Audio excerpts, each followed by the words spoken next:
Hi, Steve. You go right ahead. So thank you very much. I'm heading out to El Paso, Texas right now. And we are going to do a job. We're going to continue to do what we're doing. I think we've made a lot of progress.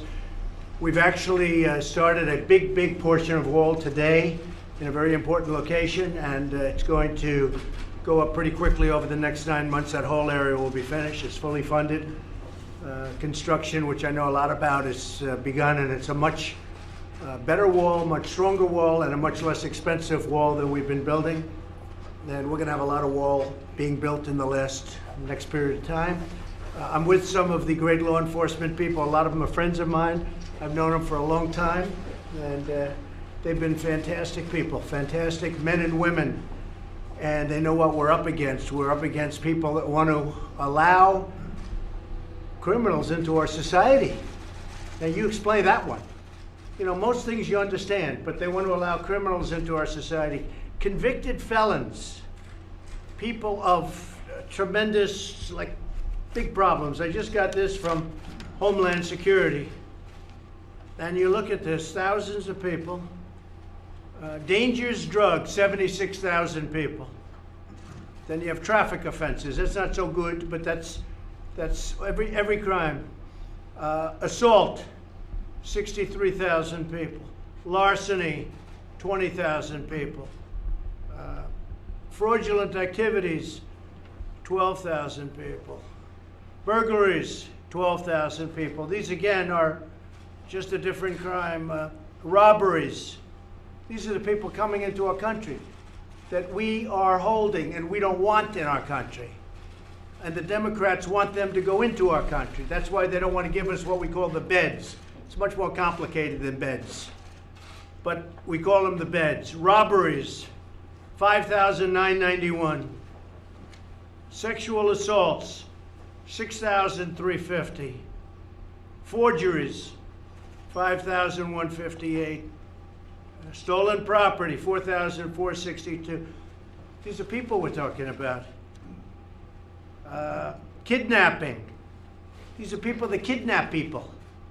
The Democrats want them to come into our society.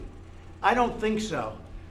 Anybody here would like to have a lot of kidnappers left in our society? I don't think. I won't bother waiting for you to raise your hand, right? No, sir. Kidnappings, 2,085. Homicides, that means murder. Murderers, 2,028. I mean, it's incredible. Sexual offenses, 1,739. It just came out 2 minutes ago. Homeland Security, Department of Homeland Security. I don't know, maybe we're in a different country than I know of. And we're going to El Paso. We have a line that is very long already. I mean, you see what's going on. And I understand our competitors got a line too, but it's a tiny little line. Of course, they'll make it sound like they had more people than we do. That's not going to happen. But we're going there for a reason. We're going there to keep our country safe. And we don't want murderers and drug dealers and gang members, MS-13, and some of the worst people in the world coming into our country. Now, Mexico has had the worst year they've ever had, almost 40,000 killings in Mexico this year. One of the most unsafe places, unfortunately. We need a wall. And all of the other things are nice to have. But without a wall, it's not going to work. We can have technology, we can have beautiful drones flying all over the place, but it doesn't work without the wall. Now, we need a wall. We can call it anything. We'll call it barriers, we'll call it whatever they want. But now it turns out not only don't they want to give us the money for the wall, they don't want to give us the space to detain murderers, criminals, drug dealers, human smugglers. How bad is that? Human smuggling. People think of that as an ancient art.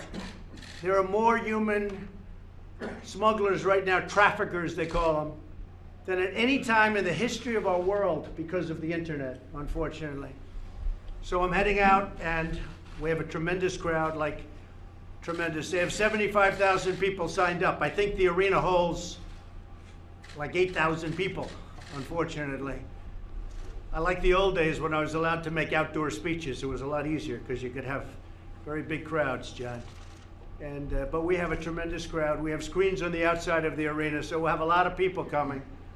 And again, if you look at your own newscast, you'll see people lined up for a long way, a lot of people. Sheriff, would you like to say something? Well, first of all, I thank you, Mr. President, Thank you. for standing with law enforcement. Thank you, Sheriff. You've given us our footing back. We're very concerned about the fact that we're going to have people being released from prison that should be held. And imagine in any American city, and the president certainly against this, that we would say we're going to put a limit on the number of people that commit burglaries or rapes or what have you. After you reach that limit, we're going to release them back in the neighborhoods. That's what's happening. And the president is absolutely right to be standing in defense of this, in defense of the safety and security of the people of this nation. And we appreciate it, Mr. President. It's happening in our communities, and we appreciate your support. It's horrible. Not even thinkable. Please, anybody? Yes, Sheriff, please. Mr. President, Vice President, members of the press, no one understands better than sheriffs in this country what's happening to us with the criminality that's coming across the border. This is what we do. This is where we're engaged. If you do anything to cut ICE funding, you devastate our communities.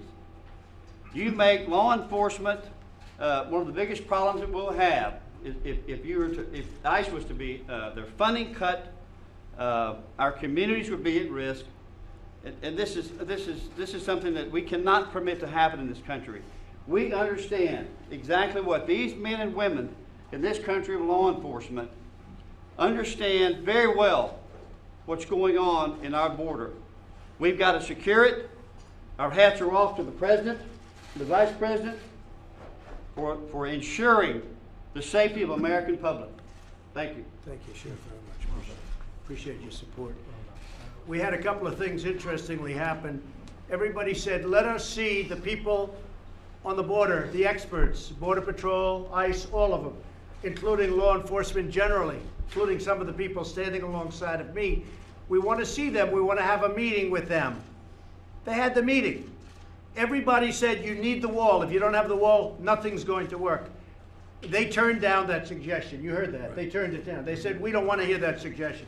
So the people came up.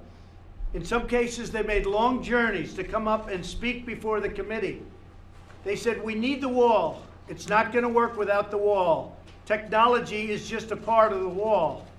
Without a wall, it doesn't work. And they rejected their expertise. And these are the best people. We brought our best people from all over the country.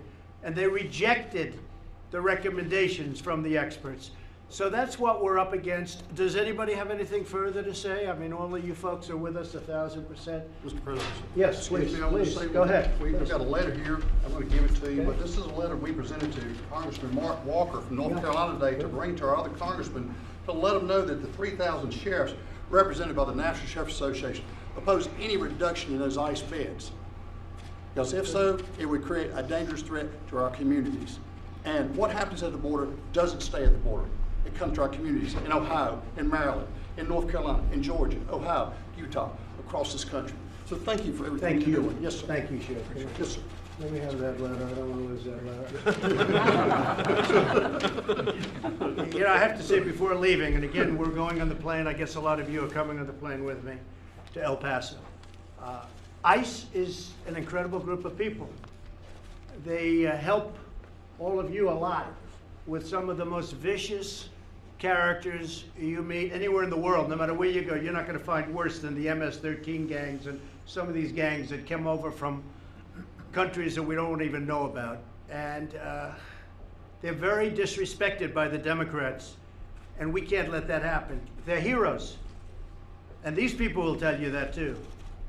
They're heroes. And these people are heroes and heroines.